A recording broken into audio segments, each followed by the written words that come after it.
Welcome to the Joseph's Ministry podcast. My name is Meagan Pinkney, and I am the founder and CEO of Joseph's Ministry LLC. And I am excited to be with you on today. Thank you so much for joining me. Guys, this is our very first episode in our podcast. Welcome to 2025. I surely did not see this podcast for this year, but I'm excited to be here.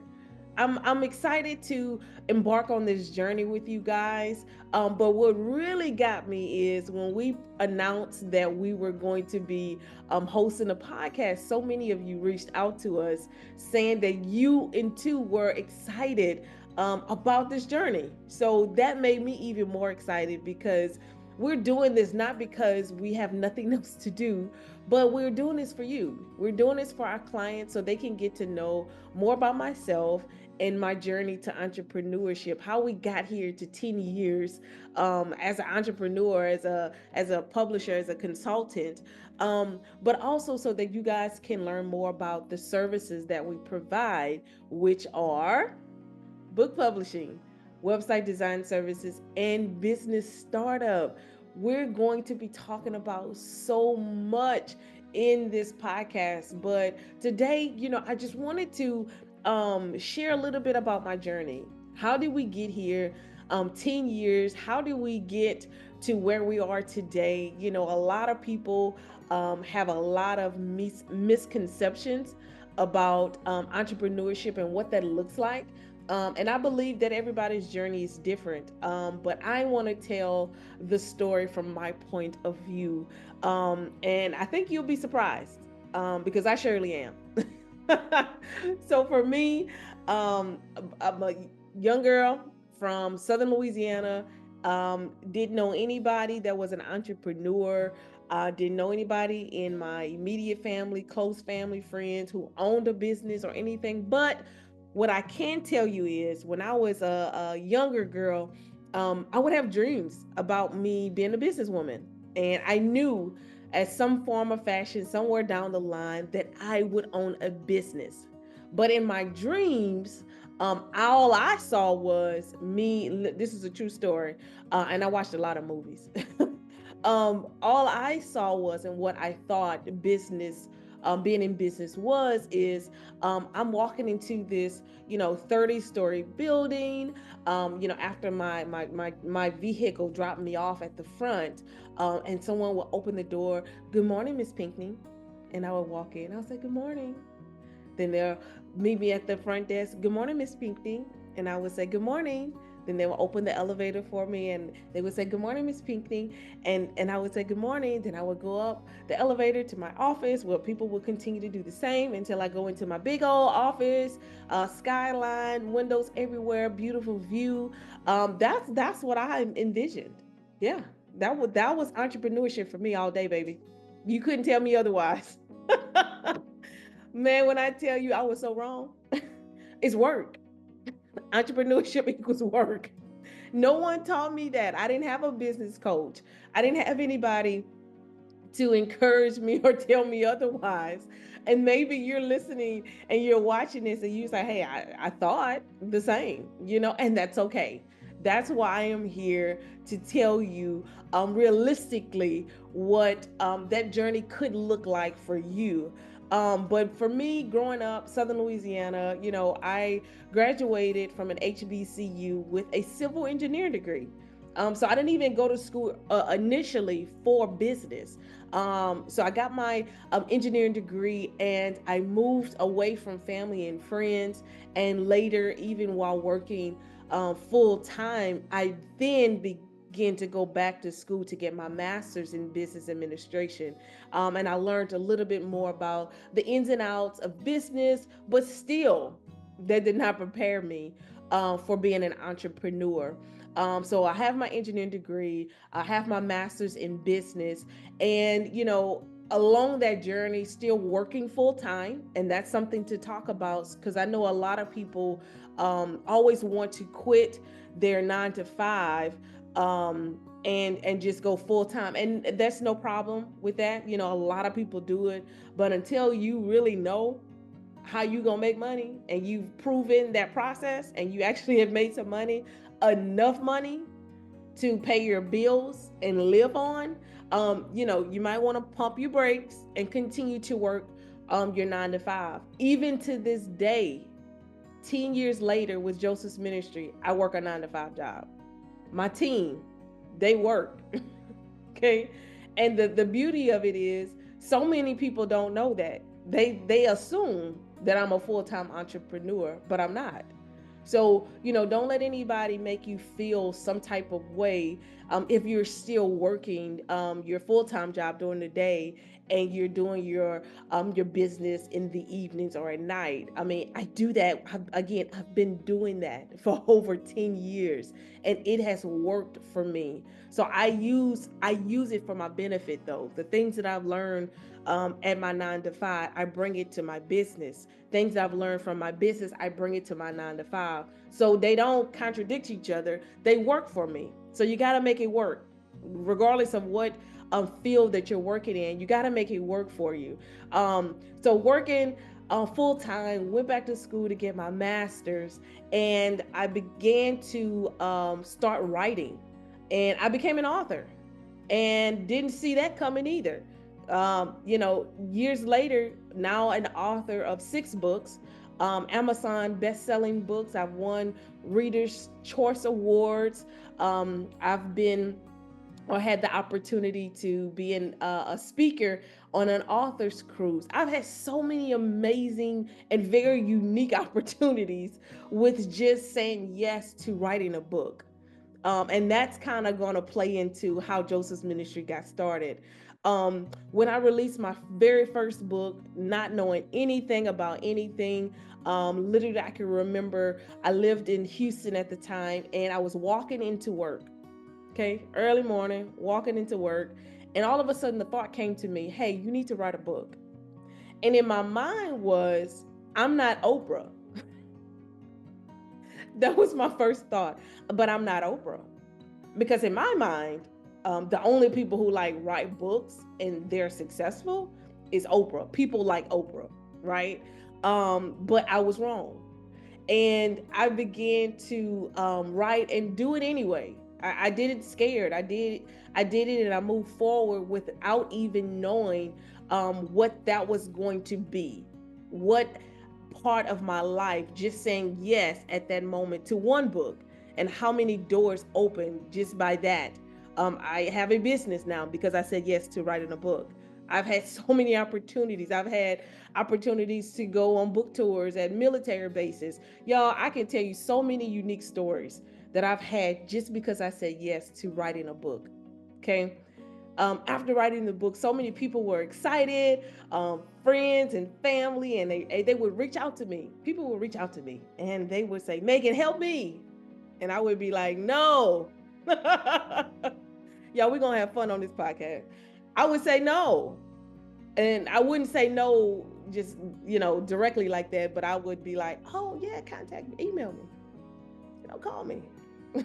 To me, that was a no. That was a soft no.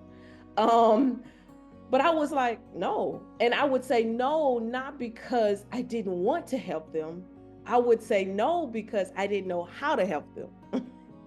Okay? Y'all, I'm being very transparent. I didn't know how to help. I was trying to help. I needed help, to be honest.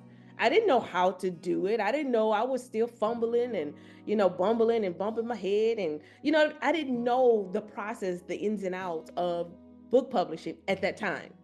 But so many people reached out to me, and I'm like, okay, maybe there's something to this. Like, what is going on? Why are people reaching out? I'm not even promoting that I could help somebody.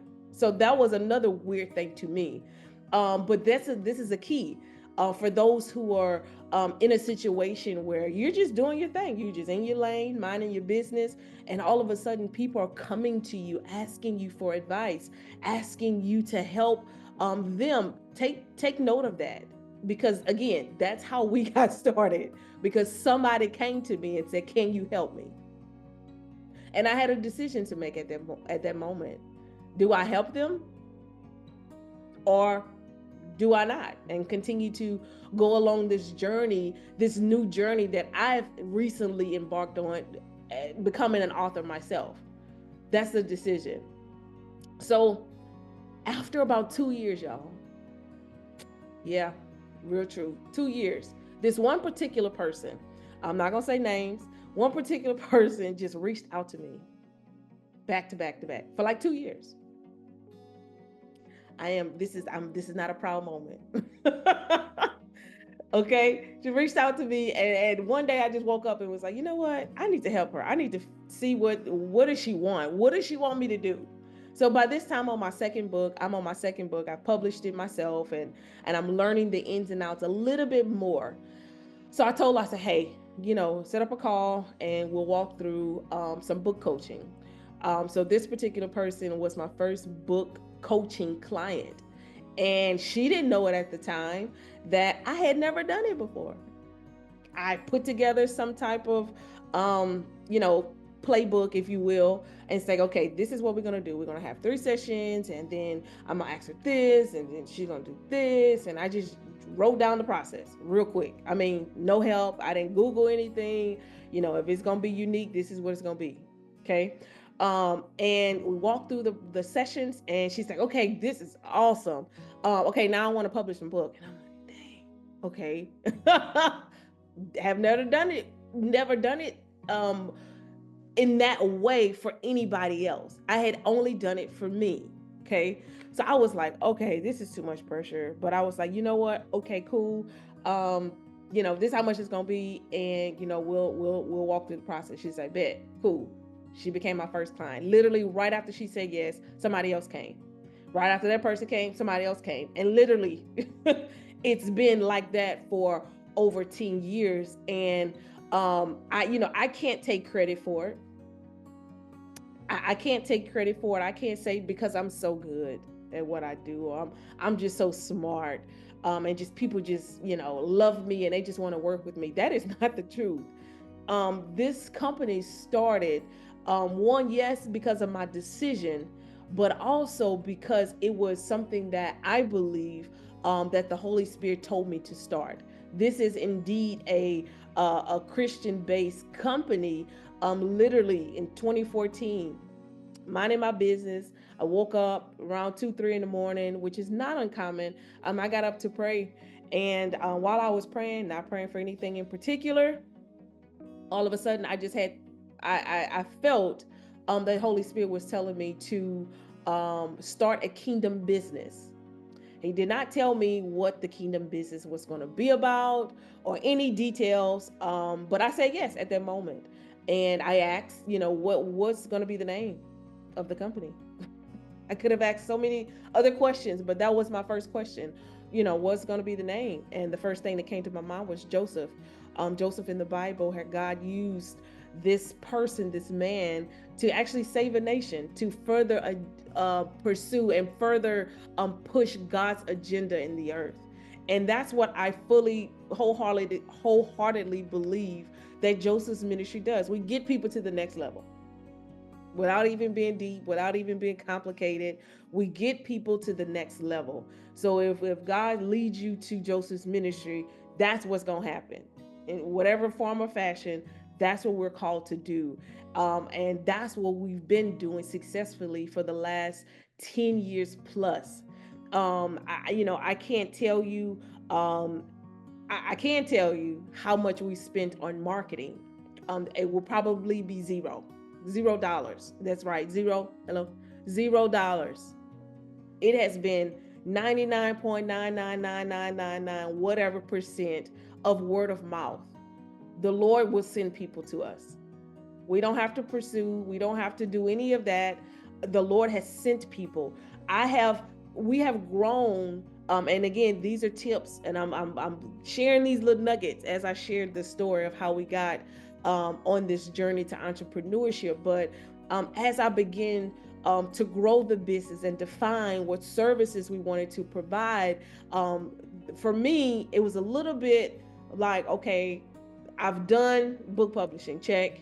I've created my own website, check. I've started my own business, check. So that's what we're going to focus on, because that's all I knew to do.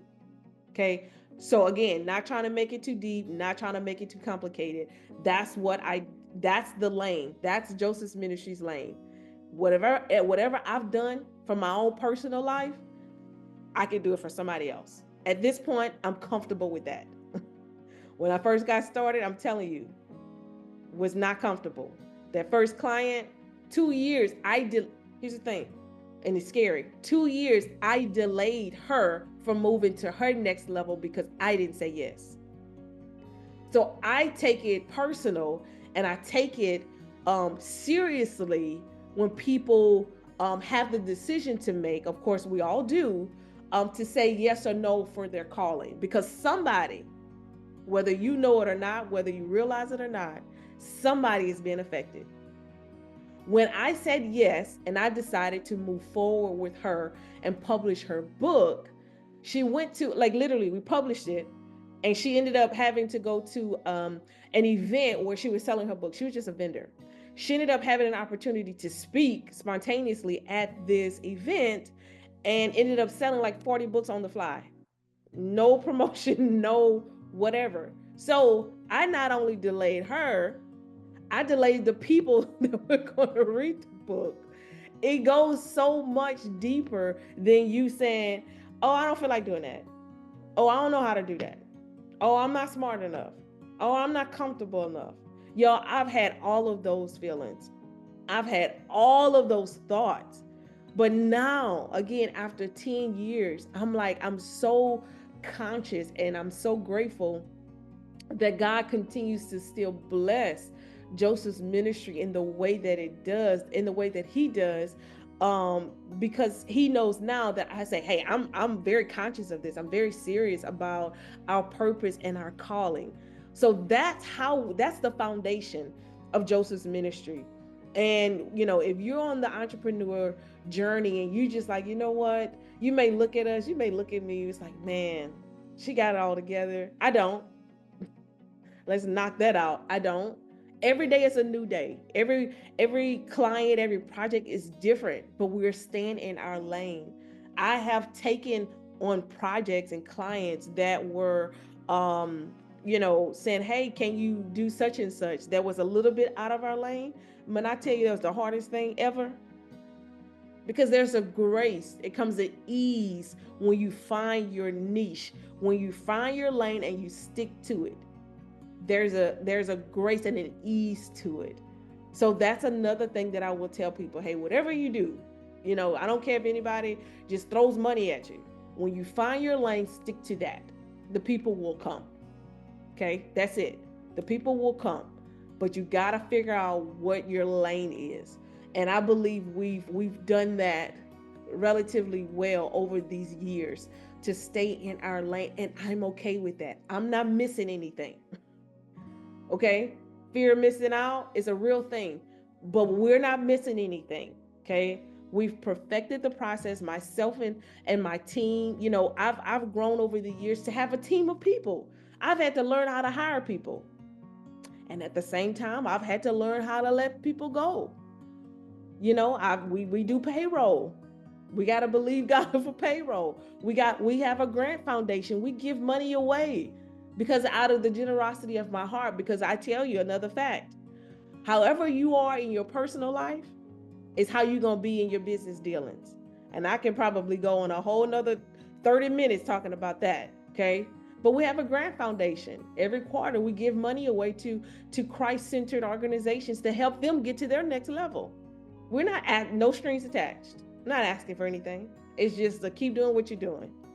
But Joseph's ministry is so unique to my personal journey. So it is not just a business that I started because I just, wanted to make some money and I wanted to be seen and all. Nope, it's all about the motive for me. And this was definitely a God business. And we're doing our best to do business God's way. And I want to be an example and to be a light for those who are coming behind me and on this journey to say, hey, there's a way to do business, to honor God, to honor his people, whether they're Christians or not, that's besides the point, but to honor people and to be integrous with the people that come to your business. Okay. So how you are in your personal life is how you're going to be in your business dealings. But there's so much I want to share about my journey and what I've learned over these last 10 years about book publishing, business startup, website design, and just being an entrepreneur in general. But that's the purpose of this podcast. We want to have fun. We're going to laugh, and you never know who's going to be the guest. It may be just me or someone else. But, I want us to have fun. I want us to learn and to grow together. So I want you guys to be on the lookout for our next episode. Again, we release new content every first Thursday of every month for the remainder of 2025. I'm so excited. I hope that you've enjoyed this first episode. Man, I'm telling you, I could keep talking. Okay. But I want to make sure, I want to keep these, nice, sweet, short, but giving you information that you can use. And that's the most important part. So if you've listened today and you've gotten to the end of this episode and you say, you know what, it's time for me to go ahead and get moving. I don't want to procrastinate any longer. This is for you. I want you to reach out to me and my team by visiting our website at www.josephsministryllc.com and schedule an appointment. Free 30-minute consultation call. We can see what's going on with you, what you need, and we can take it from there. But if that's the first step, usually that's the hardest step. Once you schedule the appointment and actually attend the appointment, that's your first step, and that's the hardest. But that's what I want you to do. I want you to say yes to your journey, because you never know the doors, the people, the lives that you can touch by just saying yes. So I hope you guys enjoyed this episode, but look forward to more content from the Joseph's Ministry podcast. Until next time, see you later. Peace.